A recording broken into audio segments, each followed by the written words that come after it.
Hello friends, ഈ കൊല്ലം ഒരു easy കർക്കിടകക്കഞ്ഞി ആയാലോ. ഇതിലൊരു പാക്കറ്റിൽ ഒരു 50 ഗ്രാം ഞവരയരിയും മരുന്ന് പൊടിയുമാണുള്ളത്. ഒരു പാക്കറ്റ് ഒരാൾക്ക് ഒരു നേരത്തേക്കാണുള്ളത്. ഞാനിവിടെ 2 പാക്കറ്റാണ് എടുക്കുന്നത്.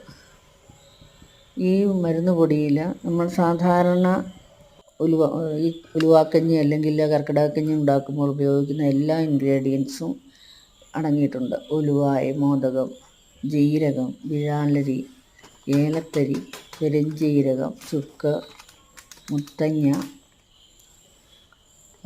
കൊത്തമ്പാലേരി, കുടകപ്പാലേരി, ചെറുപയർ, മുതിര, ഇങ്ങനെ ധാരാളം ഇൻഗ്രീഡിയൻസ് ഇതിലടങ്ങിയിട്ടുണ്ട്.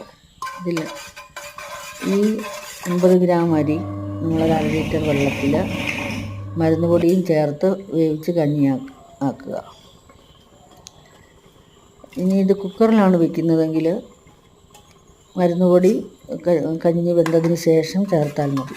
കൂടുതൽ രുചിക്കായി തേങ്ങാപ്പാലോ കരിപ്പട്ടിയോ നെയ്യോ ഒക്കെ വേണമെങ്കിൽ ചേർക്കാം. ഞാനൊരു തേങ്ങ ചുരണ്ടിയതാണ് ചേർക്കുന്നത്. രാവിലെയോ വൈകിട്ടോ ഒരു നേരത്തെ ആഹാരമായി ഈ കഞ്ഞി സേവിക്കാം. കർക്കിടകമല്ലേ, ആരോഗ്യകാര്യവും ശ്രദ്ധിക്കണമല്ലോ. Okay, by.